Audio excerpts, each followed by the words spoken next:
Bismillahirrahmanirrahim. Assalamualaikum warahmatullahi wabarakatuh. Alhamdulillahirabbil alamin. Bihi nasta'in ala umuri dunya waddin. Asyhadu an la ilaha illallah wahdahu la syarika lah wa asyhadu anna Muhammadan abduhu wa rasuluh. Allahumma shalli wa sallim wa barik ala sayyidina Muhammadin abdika wa rasulika nabiyil ummi wa ala alihi wa sahbihi ajma'in. Rabbi shrah li sadri wa yassir li amri wahlul min lisani yafqahu qawli. Rabbana zidna ilma warzuqna fahma waj'alna minasy shalihin.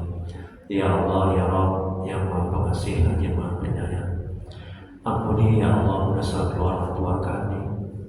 Ampuni ya Allah dosa kami ya Allah. Ampuni ya Allah dosa kaum muslimin dan muslimat al-ahya'i minhum wal amwat. Ya Allah, mudahkan kami mencari ilmu, mudahkan kami mempelajari ilmu, mudahkan kami ya Allah memahami ilmu dan mengamalkannya ya Allah. Ya Allah, berkahi majelis ini, berkahi rumah kami ya Allah. Amin ya rabbal alamin. Mari kita mulai kajian tasawuf, manajemen hati, manajemen kalbu. Kita berikan karena masyarakat Imam Mu'tayyib asalkan dari subhanallah mengajarkan kita agar berpahala kita ajarkan Nabi Muhammad SAW kepada sahabat-sahabatnya dan juga tabi'in dan juga tabi'in, untuk guru-guru kita, kedua orang tua kita, untuk Syekh Imam Mu'tayyib asalkan dari dan untuk kaum muslimin dan muslimat pada umumnya. Al-Fatihah. A'udzu billahi minasy syaithanir rajim. Bismillahirrahmanirrahim. Alhamdulillahi rabbil alamin. Ar-Rahmanir-Rahim. Maliki yaumiddin. Iyyaka na'budu wa iyyaka nasta'in. Ihdinas siratal mustaqim. Siratal ladzina an'amta 'alaihim ghairil maghdubi alaihim waladdallin. Amin. Ilahi anta maqsudi wa ridhaka marhumi. Ya Allah, kau yang kami tuju, ridwan boleh kami cari. Amin. Bapak Ibu dimana dirahmati Allah Subhanahu wa ta'ala.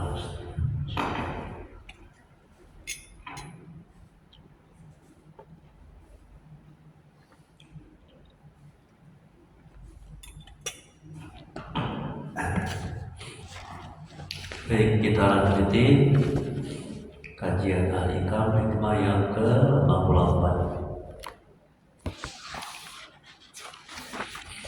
Syekh Al-Imam Ibnu Athaillah As-Sakandari, semoga Allah merahmati dan meridhoi, beliau mengatakan dalam kitab Al-Hikam, kalam hikmahnya,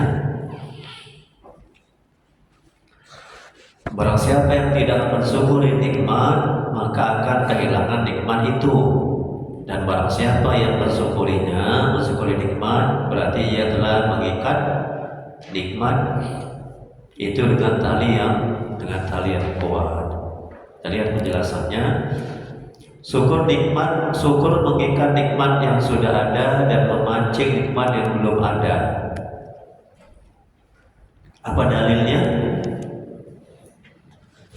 Apa dalilnya, Bu? Bismillahirrahmanirrahim. Apa Ustaz dalilnya tentang syukur nikmat? Kalau bersyukur tentang apa? Lain syakartum ya. Lain syakartum la azidannakum wa in kafartum inna azabi lasyadid. Kalau kau bersyukur aku tambah. Tadi kata Imam Ibnu Athaillah, syukur mengikat nikmat yang sudah ada dan memancing nikmat yang belum ada. Jadi kalau kita bersyukur, nikmat yang belum ada diadakan oleh Allah. Ya Bu?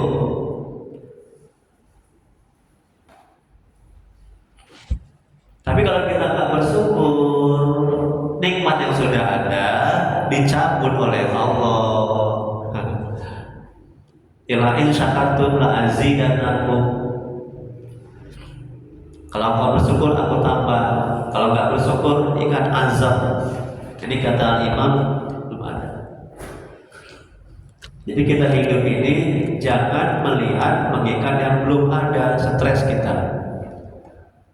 Kita nggak akan pernah bisa bersyukur kalau kita selalu melihat apa yang tidak ada, ya, dalam diri kita, dalam rumah kita nggak akan bisa bersyukur. Tapi kalau kita selalu melihat yang sudah ada, ya, dan kita bisa mensyukurinya. Yang pertama nikmat duniawi, contohnya sehat, walafiat. Walafiat itu ada rumah, anak yang berbakti, pasangan yang soleh atau soleha. Ya, alhamdulillah. Ini Pak, materi alhamdulillah. Terima kasih Pak.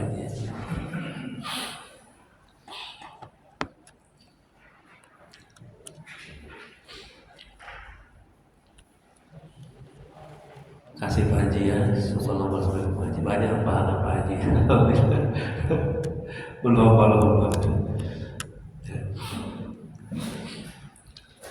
Jadi syukur dikata Imam Ibnu Athaillah Sakandari, ya, syukur mengikat nikmat yang sudah ada dan memancing nikmat yang belum ada. Ya, yang pertama nikmat duniawi, contohnya sehat, walafiat. Walafiat itu ada rumah, anak yang berbakti, pasangan yang soleh atau soleha, ya, dan penghidupan yang mencukupinya, itulah walafiat. Ya. Kemudian harta halal. Kalau harta haram bukan nikmat tetapi azab, haram disyukuri. Yang kedua nikmat yang sifatnya agama, contohnya ilmu, amal, takwa, ma'rifat, dan yang paling besar nikmat Islam dan iman. Yang ketiga nikmat yang sifatnya akhirat, yang ukhrawi, contohnya pahala yang besar atas amal yang sedikit, yaitu sholat 2 rakaat digandakan oleh Allah lebih baik daripada dunia dan segala isinya. Jadi rezeki itu tidak semata-mata uang, ya. Nikmat itu tidak semata-mata uang. Ini manajemen hatinya. Kalau kita nggak ada duit, ya, sadarkan dalam hati akal pikiran kita bahwa di samping kita tidak ada duit, sudah, tapi Allah memberikan berbagai macam nikmat-nikmat yang lainnya, nikmat sehat, nikmat iman. Ini kata Imam Ibnu Athaillah Sakandari. Ini tenang hati kita akan stres. Itu manajemen hatinya. Jadi hati jangan terfokus sama duit. Ya, ya Bu ya. Kalau itu yang kita lakukan, stres, sengsara, menderita. Coba sadarkan dalam hati akal pikiran kita, begitu banyak nikmat-nikmat yang sudah Allah berikan, nikmat yang lain. Ini tema dikata Imam Ibnu Athaillah. Ya, sehat, bisa ibadah. Jadi tenang hati kita, setan menjauh, nafsu itu jinak terkekang. Gak berkutik mereka itu untuk menggiring kita kepada kemaksiatan. Nah, ini manajemen hatinya. Ya. Kemudian kita lanjuti berikutnya. Allah berfirman dalam Al-Quran Surat Ibrahim ayat 7 sampai 8. Sesungguhnya jika kamu bersyukur, sesungguhnya jika kamu bersyukur pasti kami akan menambah. Ini kan dia tadi. Ayat yang lain syakartum la azidannakum. Ya. Wa la kafartum min azabil sadid. Kalau nggak bersyukur nanti ingat azab. Lawan syukur adalah kufur. Kufur nikmat adalah menggunakan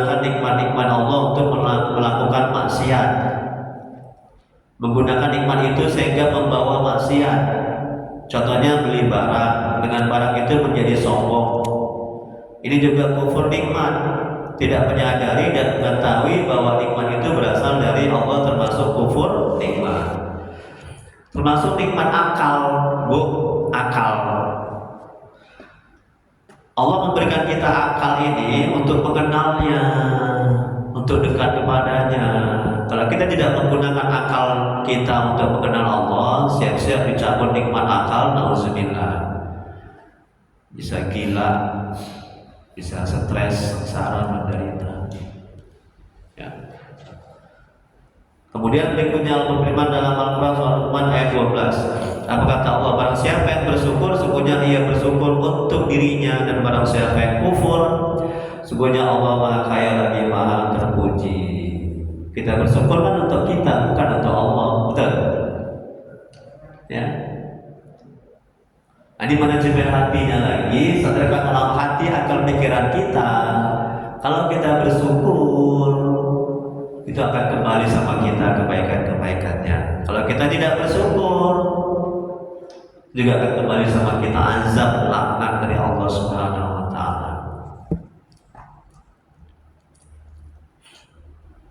Bu, bagaimana cara bersyukur kepada Allah? Ini kita sudah kitab yang ketiga. Ada banyak ilmu halikam, manajemen hati. Bagaimana cara bersyukur kepada Allah atas nikmat-nikmat yang sudah Dia berikan? Ada nikmat ma'rifatullah, nikmat mengenal Allah. Ada nikmat dekat kepada Allah. Ada nikmat khusyuk dalam beribadah. Itu nikmat yang hakiki itu. Ya. Kalau hanya dunia kan bakalan hancur, bakalan binasa kan, harta, pangkat, jabatan, ya kan, nggak kekal. Tapi yang kekal itu nikmat iman, nikmat ihsan, nikmat mengenal Allah, dekat kepada Allah, nikmat khusyuk dalam beramal ibadah. Jadi cara bersyukur kepada Allah adalah menjalankan perintahnya, meninggalkan apa yang Dia larang. Kemudian berikutnya syukur mencakup 3 hal, yaitu yang pertama syukur lisan, mengucapkan alhamdulillah, menyebutkan nikmat Allah, menampakkan nikmat, mengucapkan terima kasih dan mendoakan kepada orang yang menjadi perantara sampainya nikmat kepada kita. Allah berfirman dalam Al-Quran surah Ad-Duha ayat 11, dan terhadap nikmat Tuhanmu maka hendaklah kamu menyebut-nyebutnya dengan bersyukur. Pak, alhamdulillah anak saya naik kelas.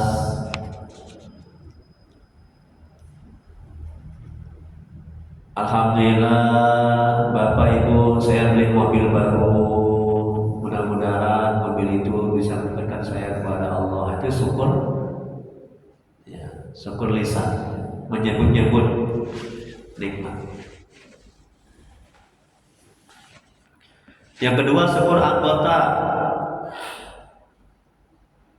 dengan beramal taat kepada Allah, menggunakan nikmat yang Allah berikan untuk taat kepadanya. Allah berfirman dalam Al-Quran surat Saba ayat 13, apa kata Allah? Bekerjalah wahai keluarga Daud untuk bersyukur kepada Allah. Nah, ini bekerja itu salah satu bentuk syukur.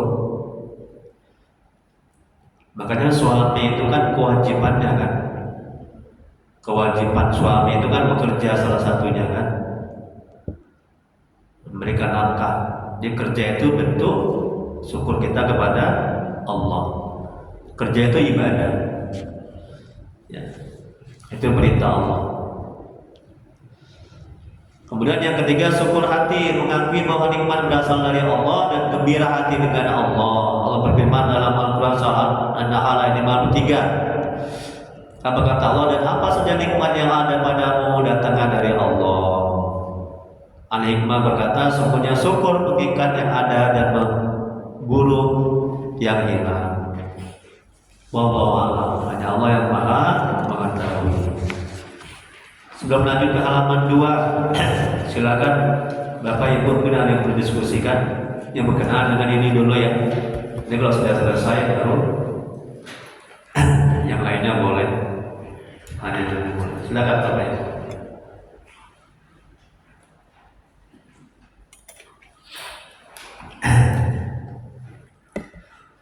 Gak ada. Kita lanjuti halaman 2. Coba lihat.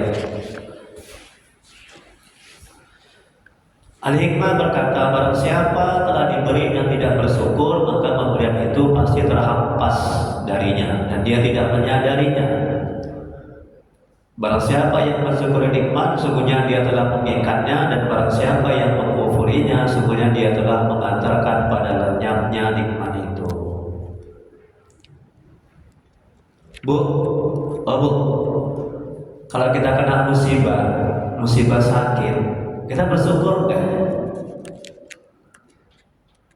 Jauh dong, Bu. Bersyukur enggak kita? Takut aku nanti kalau aku bilang bersyukur, nah pula aku sakit. Bu, bersyukur enggak kita, Bu? Kena musibah sakit. Yang jujur ya, Bu ya.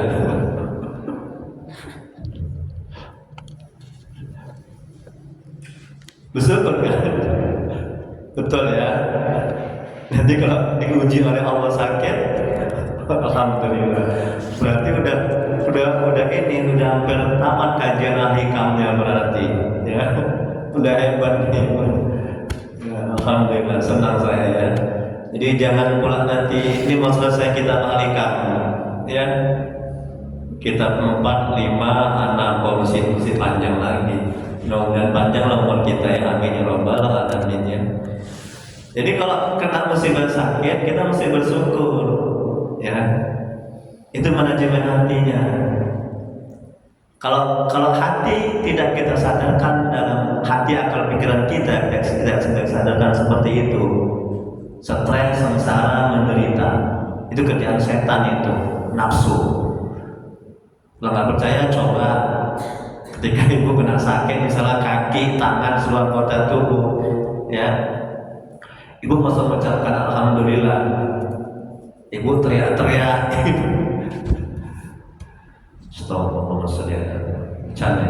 maksudnya begitulah. Kalau misalnya kita terampil menata hati kita, ya kita ucapkan alhamdulillah, kita bersyukur kita kena musibah sakit. Itu membantu kita untuk bisa bersabar. Setan menjauh, nafsu tuji tertekan. Mereka dua ini tidak akan menggiring kita kepada kehancuran, kepada stres, sengsara. Makanya kan bergantung di persepsi awal ketika mendapat musibah. Saya ulangi lagi. Agar kita bisa bersabar mendapat musibah apapun itu bergantung di persepsi awal. Jadi kalau persepsi awal musibah itu adalah karunia, anugerah, nikmat, ya, Masya Allah, kita akan bisa bersabar. Nah, Allah akan memberikan kesabaran ke dalam hati kita. Jadi kalau di persepsi awal, kedegap kebanjiran rumah, maki-maki, melaknat, buruk sangka, nggak ridho, hancur kita. Aduh, barangku habis kebanjiran, aduh stres aku. Mana pisau terus sampai. Nauzubillah. Paham ya?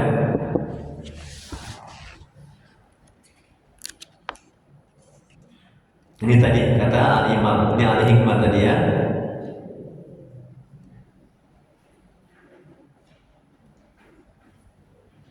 Al-Hikmah berkata, barang siapa telah diberi dan tidak bersyukur, maka pemberian itu pasti terhampas darinya dan tidak menyadarinya. Oh iya tadi, kenapa musibah itu nikmat? Dengan musibah gugur dosa-dosa kita. Dengan disadarkan dalam hati seperti itu, dengan musibah terangkat derajat kita. Ya kan? Dengan musibah kita semakin dekat dan mengenal Allah. Dengan musibah apalagi? semakin bersih hati kita. Dengan musibah semakin bagus doa kita. Coba kalau kita kena musibah sakit, kita doa sembarangan. Allah berilah rezeki ya Allah, berikan kesehatan Nabi ya Allah, tolong ya Allah. Tapi kalau kena musibah sakit, ya Allah, tolong ya Allah, Engkau yang Maha Penyembuh. Berikan aku kesehatan agar aku bisa dekat mengenalmu, bisa beribadah dengan sempurna. Ibu kok seru sekali nengoknya. Ustaz ini tahu aja nih. Kok gitu Ustaz di rumah Ustaz? Itu yang lebih makbul doa itu. Tapi kalau ya Allah berikan kesehatan ya Allah, berikan rezeki ya Allah, tolong ya Allah, aku udah 5 hari nggak makan ya Allah. Kayak ini, kayak nggak sungguh-sungguh kan kalau kita nggak kena musibah kan? Betul kan? Inilah Bu untuk mendekati pahammu. Umpama doa ini kan meminta kan? Saya minta tempo.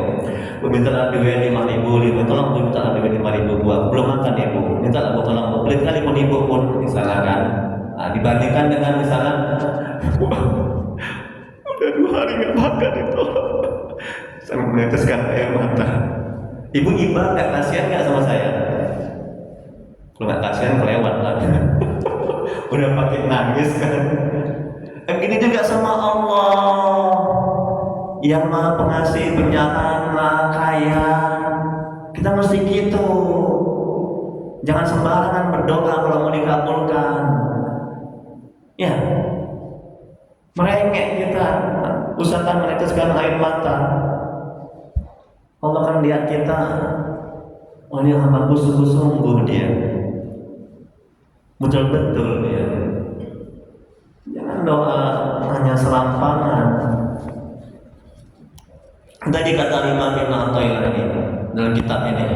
Kemudian berikutnya Allah berfirman dalam Al-Quran, Quran Surah ayat 11. Sungguhnya Allah tidak mengubah keadaan suatu kaum sehingga mereka mengubah keadaan mereka sendiri. Maksudnya, sungguhnya Allah tidak mengubah nikmat suatu kaum sehingga mereka mengubah syukur yang ada pada diri mereka. Perubahan syukur mereka adalah dengan menyibukkan diri mereka dalam maksiat dan kufur. Tapi bisa juga pemahaman yang lain, Allah tidak mengubah keadaan suatu.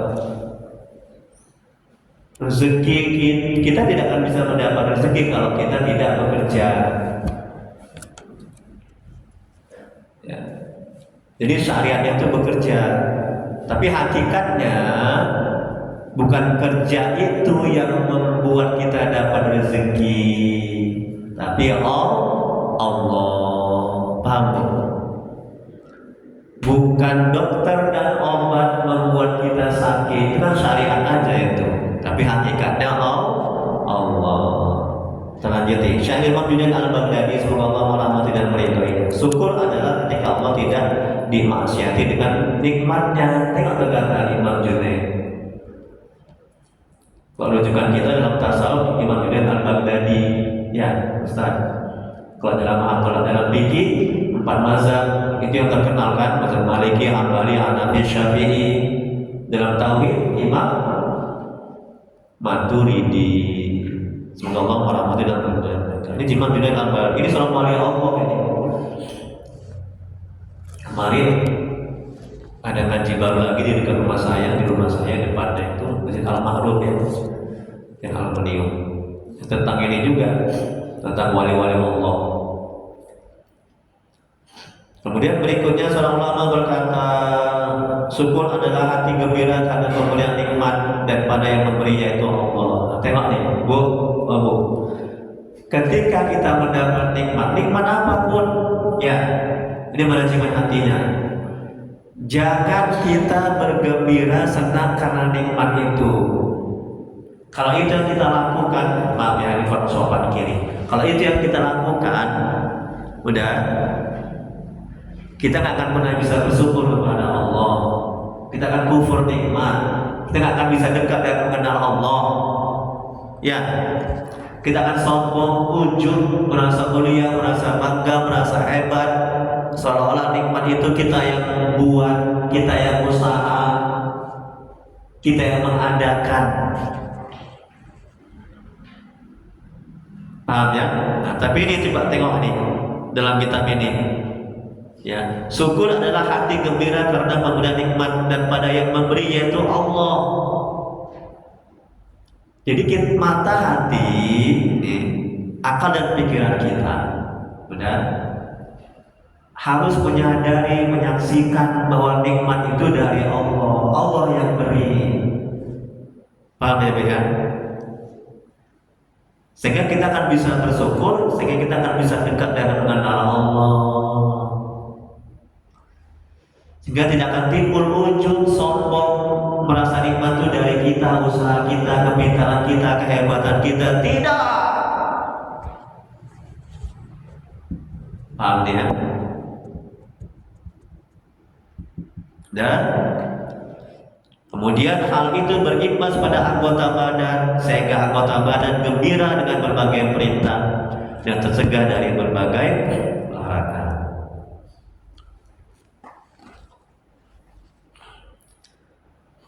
Kemudian berikutnya Syekh Abdul Hazim ditanya, semoga Allah merahmati dan meridhoinya, bagaimana cara mensyukuri anggota tubuh?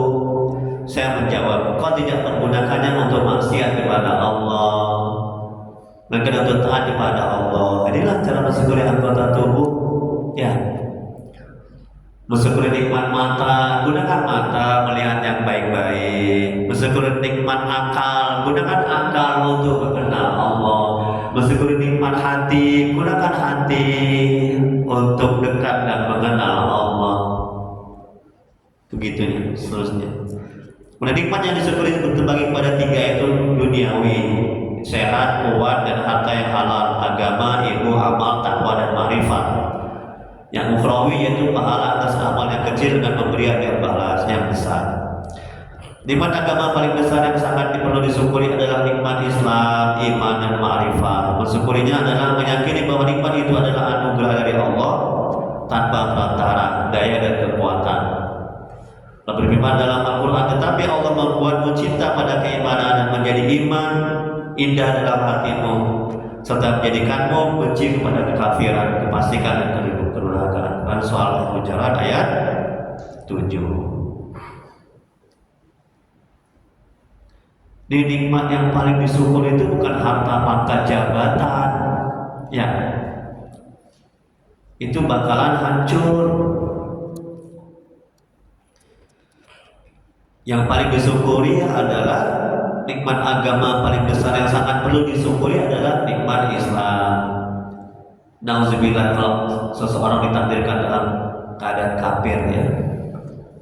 Jadi hati akan ini manajemen hatinya biar gak stres, biar bisa bersabar ketika gak ada duit, gak ada rezeki. Hati akal pikiran harus sadarkan dalam hati akal pikiran kita, ya, bahwa nikmat yang paling besar itu nikmat agama, nikmat Islam, iman, nikmat ma'rifat, kenal Allah, itu yang paling besar. Dan tapi itu semata-mata anugerah karunia dari Allah Subhanahu wa Ta'ala, ya, bukan karena usaha kita, kepintaran kita, kehebatan kita. Kemudian berikutnya Syekh Abdul Talib Al-Makki, semoga Allah merahmati dan meridhoinya. Ini ulama sufi, ya, ulama besar. Saya ada kitabnya ini. Kitabnya Qutul Qulub. Seandainya hati kita bolak-balik dalam keraguan dan kesesatan seperti yang kita bolak-balik dalam amal, maka apa yang akan kita perbuat? Tengok, sadarkan dalam hati seperti itu, ya, ini nikmat ini kan. Cobalah hati kita bolak-balik dalam keadaan kesesatan, auzubillah, apa jadinya? Kita hancur, binasa, sengsara. Udah, apalagi katanya, kata Syekh Abdul Talib Al-Makki, pada siapa kita minta tolong? Dengan apa kita tenang dan berharap? Ini adalah nikmat yang paling besar dan mengetahuinya adalah mensyukuri nikmat iman. Tidak mengetahui hal ini berarti melalaikan nikmat iman yang akan menyebabkan hukuman. Menganggap bahwa iman berasal dari usaha akal atau bisa diperoleh dengan daya dan kekuatan merupakan kufur terhadap nikmat iman. Hal yang paling ditakutkan bagi orang yang menyangka demikian adalah dicabutnya iman, karena dia telah menggantikan syukur atas nikmat iman dengan kekufuran. Tengok kan? Jadi nikmat yang paling besar itu adalah nikmat iman. Coba periksa iman kita, nauzubillah. Jadi apa kita? Nah begitu manajemen hatinya, jangan orientasinya duit, beras, makanan. Situ aja dalam otak kita, akal pikiran kita. Stres, kesana, penderita, banjir, longsor. Nah, stres, kesana, penderita. Hanya situ aja hati akal pikiran yang terfokus kepada itu aja, pada banjir, aja pada kotor rumah, berlumpur rumah, stres, menderita. Karena kata Imam Ibn Athaillah, coba lihat hati akal pikiran kita, sadarkan, rasakan, pahami nikmat-nikmat yang lainnya. Begitu juga kalau kita sakit, tangan kita sakit, agar kita bisa bersabar di manajemen hatinya, tangan kanan sakit. Coba lihat nikmat-nikmat Allah yang lain yang sudah Allah berikan. Yang lainnya masih sehat, mata, akal, pikiran, bisa berdiri. Hanya tangan doang yang sakit. Tapi kita kan enggak terfokus kepada tangan satu yang sakit, betul kan? Selain gitu kan? Atau kaki yang sakit, hanya terfokus saja kalau pikiran yang kaki yang sakit, stres, sengsara, menderita. Ya, nggak akan bisa bersabar kita. Padahal banyak lagi nikmat-nikmat Allah yang Allah kasih. Kita bisa berdiri, kita bisa ibadah, anak mesti sehat-sehat, istri sehat-sehat, mesti bisa bernapas, masih diurus oleh Allah. Coba Allah kasih mati kita, dimatikan kita, apa jadinya kita? Betul kan? Amal masih sedikit, itu pun kalau diterima. Ya kan? Utang masih banyak, ayo. Enggak lulus. Ya, utang duit, utang ibadah, utang puasa, betul kan? Utang sholat, ayo, itu utang sama Allah itu. Udah utang sama tetangga, kredit panci, kredit gelang, kredit. Ibu ketawanya dirayati, betul kan? Itu artinya jangan terfokus hati dan akal pikiran sama satu anggota tubuh kita yang sakit. Ya, coba kita akan mulai bisa bersyukur, kita akan bisa dekat dan mengenal Allah. Coba lihat nikmat-nikmat Allah yang lainnya. Setan menjauh, nafsu itu jinak tertekan. Yang muncul nafsu lawamah hingga nafsu mutmainnah. Kalau nafsu amarah menyingkir. Itu jahat gitu kan, merusak. Berikutnya, gimana sekarang, Bu? Hah? Halaman 3. Halaman 3. Oh, halaman 3. Bukan pertanyaan. Terima kasih Ustaz. Silakan bertanya. Ada? Belum masuk halaman 3. Ustaznya keasikan menjelaskan jadi lupa. Ada? Diskusikan. Alhamdulillah, walaupun dingin-dingin cuacanya, tapi alhamdulillah banyak yang ya. Ini bagus ini soundnya ini, saya suka ini. Bisa diperbarui Ustaz ya. Bagus, jadi jelas ya. Dapat suara. Nggak ada. Kalau nggak ada kita lanjutin. Masih jam 6 ya, jangan buru-buru. Diriwayatkan oleh Tabrani, semoga Allah merahmati dan meridhoinya, dari Abdullah bin Amr, semoga Allah merahmati dan meridhoinya. Dia bercerita Rasulullah SAW bertanya, Polan, bagaimana kabarmu di pagi hari ini? Si Polan menjawab, aku memuji Allah bersamamu wahai Rasulullah. Itulah yang kuinginkan darimu, sahut beliau. Masya Allah. Kemudian Imam Abdullah bin Mubarak, semoga Allah merahmati dan meridhoinya, meriwayatkan dari Alqamah ibnu Marsad, semoga Allah merahmati dan meridhoinya, dari Abdullah bin Umar, semoga Allah merahmati dan meridhoinya. Dia berkata, dahulu kami bisa jadi bertemu berkali-kali dalam sehari dan saling menanyakan keadaan masing-masing.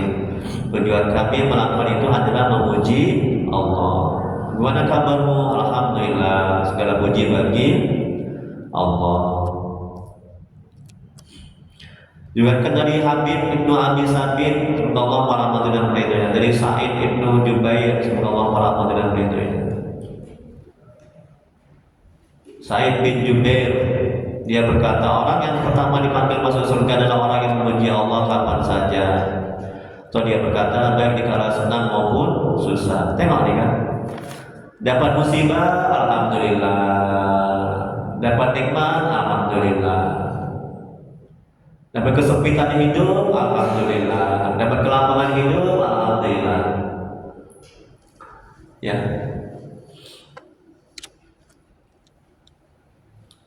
Jadi hati ini terbantu untuk bisa bersabar. Langsung kontak dia ke akal pikiran bahwa musibah itu adalah anugerah karunia. Nah, makanya kondisikan hati akal pikiran seperti itu. Ya. Kalau wali-wali Allah kan gitu dia. Wali-wali Allah itu kalau kena musibah, alhamdulillah. Kalau mendapatkan nikmat juga alhamdulillah. Ada yang mendapat nikmat, dia bilang inna lillahi wa inna ilaihi raji'un. Karena itu musibah. Ya. Dia takut nikmat yang diperoleh itu tidak bisa disyukurinya. Makanya, Bu, orang yang banyak lulus ujian ketika dalam keadaan sempit. Karena dalam keadaan sempit, kesulitan, itu nafsu itu nggak berkutik, nggak liar, nggak beringas. Tapi kalau misalnya dalam keadaan lapang, nggak ada kesulitan hidup, itu nafsu itu luar biasa beringasnya. Ya, makanya hati-hati dalam keadaan lapang, nggak ada musibah, nggak ada cobaan. Kondisikan hati kita harus terus ingat kepada Allah. Kalau enggak, hancur kita, binasa kita, dibuat setan dan nafsu. Dan wali-wali Allah, sufi-sufi, orang-orang soleh, ya, mereka lebih takut dalam keadaan lapang ketimbang dalam keadaan sempit kesulitan. Dalam kitab ini juga dijelaskan kita manikan dalam keadaan mereka mendapatkan cobaan itu mereka anggap sebagai hari raya. Kenapa hari raya? Kenapa hari raya? Bagi mereka wali-wali Allah, orang-orang soleh, dalam keadaan kita mendapat cobaan, nggak ada duit, anak nggak taat, suami nggak taat, istri belum taat, dizolimi, disakiti, kan kesempitan itu kan. Kenapa mereka gembira? Karena dengan dalam keadaan sempit itu hati mereka bisa dekat dan mengenal Allah. Karena dalam keadaan sempit itu, dalam kesulitan itu, hati mereka bisa bersabar, bisa bersih. Mereka banyak istighfar, mereka banyak zikir. Maka tadi katanya baik di kala senang maupun susah, alhamdulillah memuji Allah. Diriwayatkan oleh Ibnu Sa'ad dari Zaid al-Mughiri, semoga Allah merahmati dan meridainya. Ibnu Umar berkata, semoga Allah merahmati dan meridainya, aku akan pergi ke pasar. Aku tidak punya tujuan selain untuk mengucapkan salam dan diberi salam. Dari hadis riwayat Nu'man bin Bashir, semoga Allah merahmati dan meridainya, Rasulullah SAW telah bersabda, barang siapa yang tidak bersyukur atas nikmat yang sedikit, pada hakikatnya ia tidak bersyukur atas nikmat yang banyak. Dan barang siapa yang tidak berterima kasih, bersyukur kepada manusia, pada hakikatnya ia tidak berterima kasih kepada Allah. Makanya kalau dibilang, Bu, kalau kita diberikan sesuatu, nih ada minuman, alhamdulillah, terima kasih ya, ucapkan terima kasih. Kalau kita nggak bilang terima kasih, berarti kita nggak bersyukur kepada Allah. Kalau kita nggak bisa membalas, doakan semoga Allah membalas kebaikan. Jazakallahu khairan. Itu misalnya kasih Allah balas. Jadi hati ini manajemen hatinya. Jadi hati akan pikiran kita, ya, bisa dekat dan mengenal Allah dan bisa bersyukur. Kemudian kalau kita balas dengan mendoakan itu, kita nggak terlalu memuja-muja, nggak terlalu memuji-muji dia. Ya, kita nggak terlalu mengagung-agungkan dia. Kalau nggak bapak itu, aku nggak jadi orang. Kalau nggak ditolong sama dia, aku udah meninggal dunia, udah mati aku. Kita nggak akan terlalu mengagung-agungkan, mendewa-dewakan. Hati, akal pikiran kita sadar bahwa hakikatnya adalah dari Allah. Si hamba hanya sebagai tempat sampainya nikmat kepada kita. Paham ini? Hakikatnya bukan dia yang memberikan si hamba ini, ya. Yang memberikan pada hakikatnya adalah Allah. Si hamba ini hanya sebagai tempat sampainya nikmat kepada kita. Paham ini ya? Jadi jangan hati, akal, pikiran kita atau mata kita jangan hanya terfokus kepada yang memberi. Kalau itu yang kita lakukan, kita nggak akan pernah bisa bersyukur, nggak akan bisa dekat dengan Allah.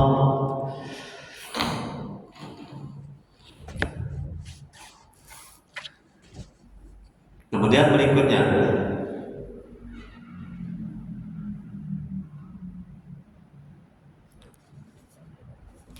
Syabla bin Wahab, semoga Allah merahmati dan meridhoinya, Nabi Musa pernah bertanya, ya Rabbu, bagaimana kau bersyukur kepadamu? Maka Allah berkata kepadanya, hendaklah kamu mengingatku, berzikir, ibadah, sholat, dan tidak melupakanku. Jika kamu ingat kepadaku, berarti kamu telah bersyukur kepadaku. Dan jika kamu melupakanku, berarti kamu telah kufur kepadaku. Inilah dia cara bersyukur kita kepada Allah, menjalankan perintahnya, sholat, zikir, ya. Apa yang dilarang oleh Allah tinggalkan, jangan dikerjakan. Kemudian berikutnya, nah terakhir ini selesai halaman 3. Rasulullah SAW terus melakukan sholat dengan menangis sepanjang malam. Wahai Rasulullah, apa yang membuatmu menangis? Padahal Allah telah mengampuni dosamu yang dahulu dan kemudian. Tanya Aisyah, apakah aku tidak boleh menjadi hamba yang bersyukur? Dan mengapa aku tidak melakukannya? Jawab Rasulullah,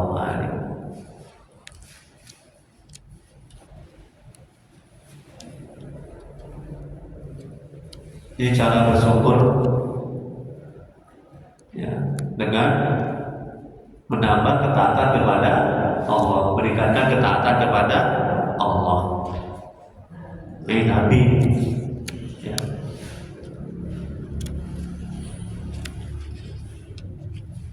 Kemudian berikutnya Abu Usman, semoga Allah mengatakan syukur adalah menyadari keterbatasan kita untuk bersyukur. Ulama lainnya menamakan syukur karena bisa bersyukur merupakan nikmat yang lebih sempurna. Jadi sekedar bersyukur nikmat. Karena kita menyadari bahwa tanpa taufik Allah kita tak akan dapat bersyukur. Tengok, kita bersyukur aja itu juga harus disyukuri, betul kan? Kenapa? Karena berapa banyak orang yang mendapat nikmat, dia tidak bisa bersyukur nikmat itu. Ya, kita bisa bersyukur aja, itu juga perlu disyukuri. Karena berapa banyak orang yang mendapat nikmat tidak bisa bersyukur. Tengok itu.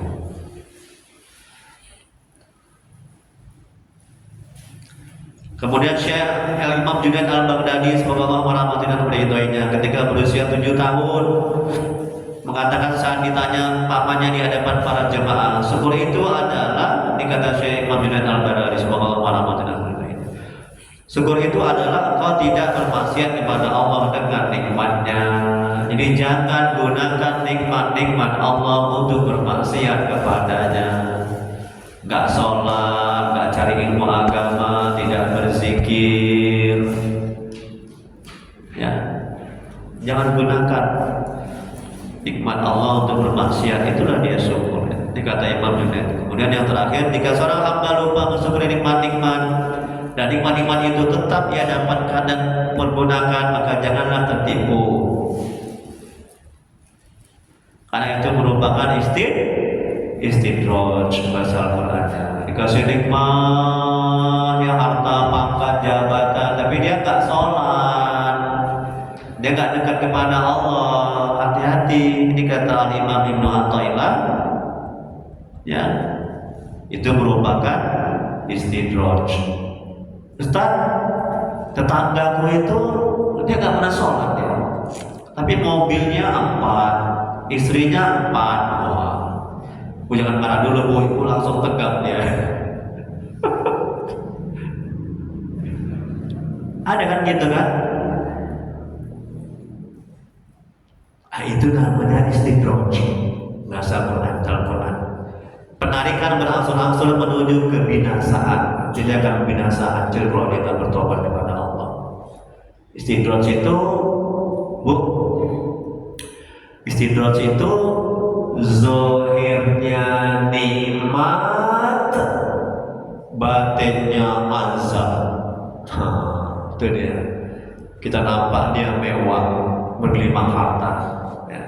Demi Allah, Allah tidak akan memberikan ketenangan ke dalam hati dengan harta, pangkat, jabatan. Ketenangan hati tidak Allah letakkan di harta, pangkat, jabatan, istri, anak, suami. Tidak. Ketenangan hati Allah letakkan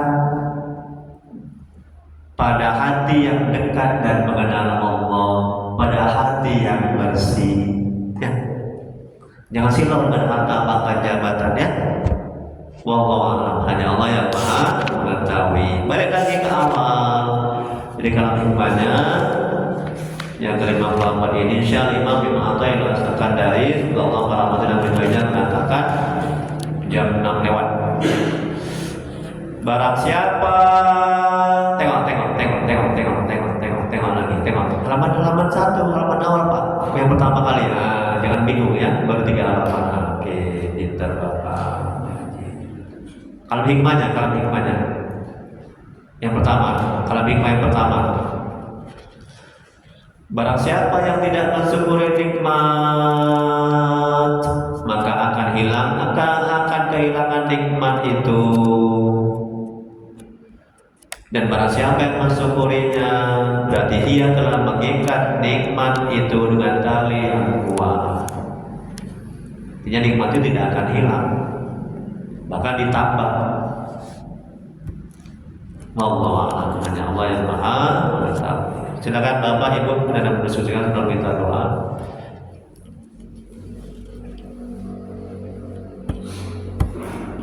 Ada doa kita ya.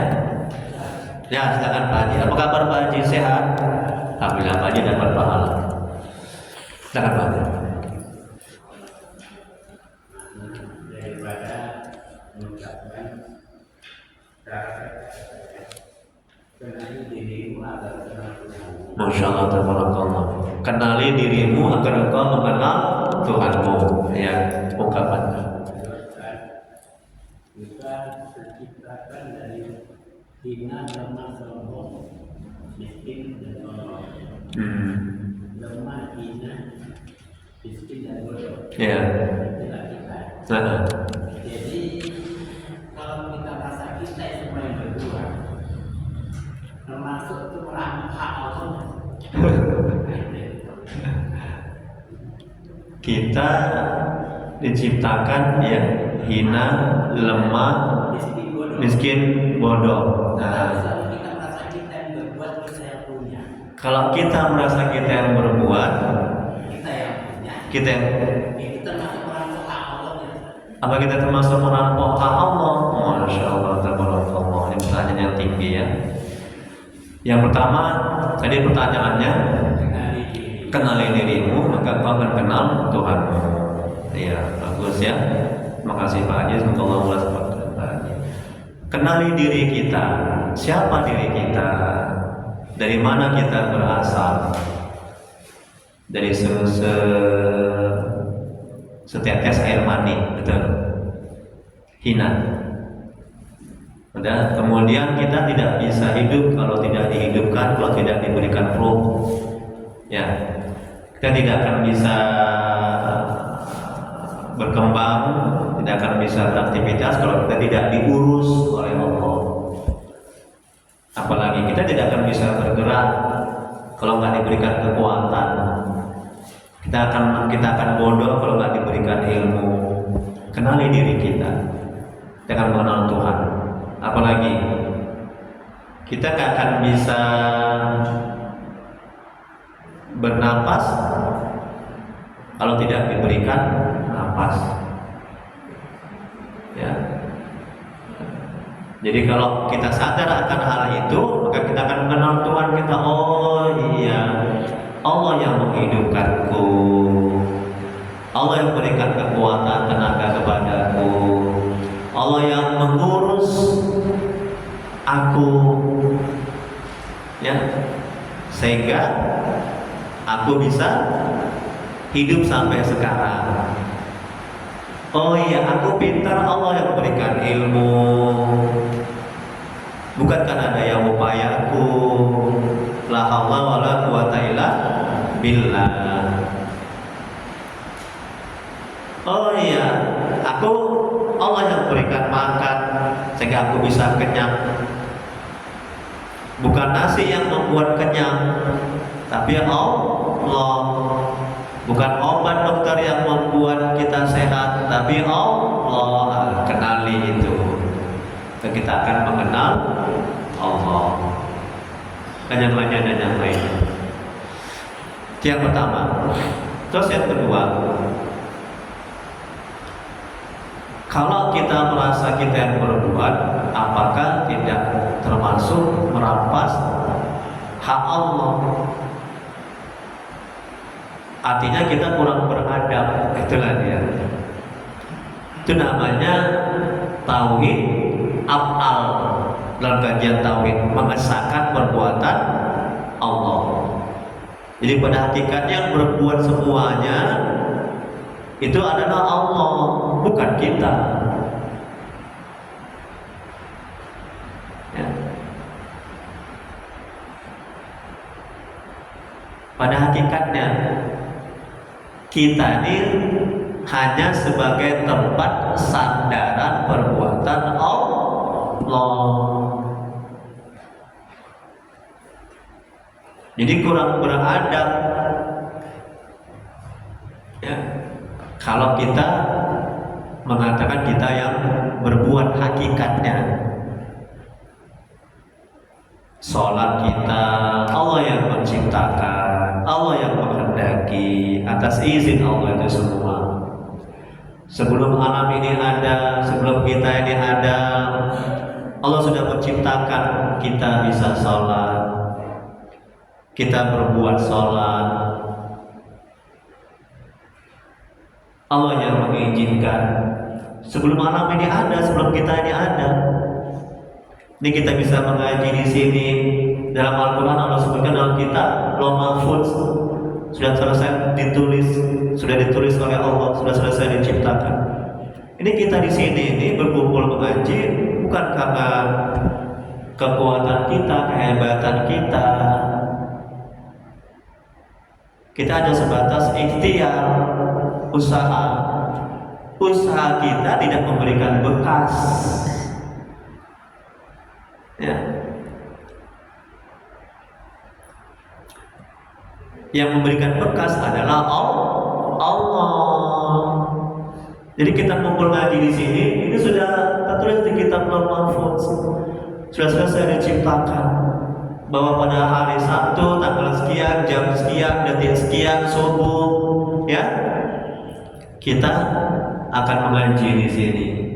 Itu sudah selesai. Allah ciptakan. Qada dan qadar, takdir Allah, ketentuan Allah.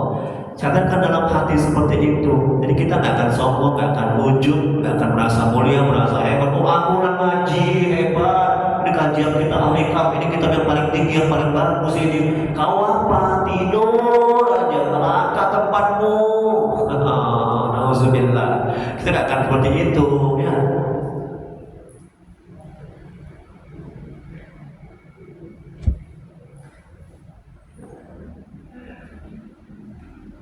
Apalagi? Wallahu a'lam bishawab. Allah yang Maha mengetahui jawaban. Satu lagi lah, banyak stres, cuma saya banyak stres. Anaknya bandel, anaknya jahat, nggak mau sholat. Jadi hatinya, jadi matanya, pikirannya hanya terfokus kepada anak yang jahat. Ini manajemen hatinya. Kalau ada anak yang jahat, suami yang jahat, istri yang jahat, udah nggak mau ibadah. Sadarkan dalam hati, akal pikiran kita, anak itu jahat, sudah Allah tentukan, sudah Allah takdirkan sebelum bumi alam kita ini ada. Paham? Itu Allah jelaskan dalam Al-Quran. Tenang hati kita, setan menjauh, nafsu itu jinak, sehingga Allah memberikan kesabaran dalam hati kita. Kalau enggak stres sekarang, ya Allah, kenapa anakku jagal ya Allah? Kenapa suamiku lincah lagi ya Allah? Ada suami nggak ketawa yang begini, ada suami, ada istri pula, ada jemaah saya mau bunuh diri, pernah saya sampaikan kan, suaminya lincah lagi, stres dia, tolong Ustaz. Karena dia nggak, hati akal pikirannya nggak sadar bahwa sebelum dia itu ada, bumi alam ini ada, Allah sudah menetapkan suaminya itu akan lincah lagi. Bu, kok serius sekali dia ngomong Bu? Ibu, dalam hati ibu amit-amit kan sampai suamiku gitu ya. Ustaz, bisa nggak takdir itu? Saya jawab, tolong jawab. Bisa nggak takdir itu berubah? Yang Allah tetapkan ini Bu, sebelum alam ini ada, kita ini belum ada. Kalau sudah tetapkan anak kita jahat, bisa nggak berubah takdir itu Bu? Rasulullah SAW bersabda, bisa Ustaz ya? Bisa, kata Nabi. Rasulullah SAW bersabda, takdir bisa berubah dengan doa. Bukannya banyak berdoa, banyak beramal ibadah. Yang tadinya Allah takdirkan kita, anak kita jahat menjadi baik, Allah hapus. Bisa nggak bagi Allah menghapus? Bisa, ya, gampang kali. Tapi ingat, takdir hanya untuk diimani. Ya, jangan kita terus, aduh, takdirku nanti gimana ya? Aku neraka apa surga ya? Aduh, gimana aku kaya apa miskin ya? Aduh, penting aku mikirin takdirku ini. Jangan seperti itu, ya. Cukup diimani. Nikmat ya, enak kan? Tenang kan? Siap nggak Pak jadi dapat musibah nanti? Insya Allah, Masya Allah, tabarakallah. Tengok tuh, sekarang Ibu, siap nggak dapat musibah nanti Bu? Tapi udah belajar manajemen hati. Ya. Katakan dalam hati, ini sudah merupakan ketentuan Allah, takdir Allah. Sebelum aku ada, sebelum alam ini ada, Allah sudah menentukan, menetapkan, menciptakan, menghendaki, menulis dalam kitab Lauh Mahfuz bahwa aku mendapat musibah sakit. Tenang hati, setan menjauh, nafsu jinak. Sehingga Allah akan memberikan kesabaran dalam hati kita. Itu manajemen hatinya. Makanya kalau orang nggak belajar manajemen hati, kita pastikan siap-siap udah sekarang menderita. Dia nggak terampil menata hatinya. Karena hati sumber dari keselamatan. Ada lagi, satu lagi, masih jam 6. Hah? Oh, jam 7. Doa lagi kita. Astagfirullahaladzim, astagfirullahaladzim, astagfirullahaladzim. Allahumma shalli ala sayyidina. Allahumma shalli ala sayyidina. Allahumma shalli ala sayyidina Muhammad. Oh iya, satu lagi biar saya dapat pahala banyak. Ini nanti dikasih, ambil lagi nanti ini kasih sama tetangganya, sama anaknya, sama menantunya ya. Biar dapat pahala banyak di waktu saya.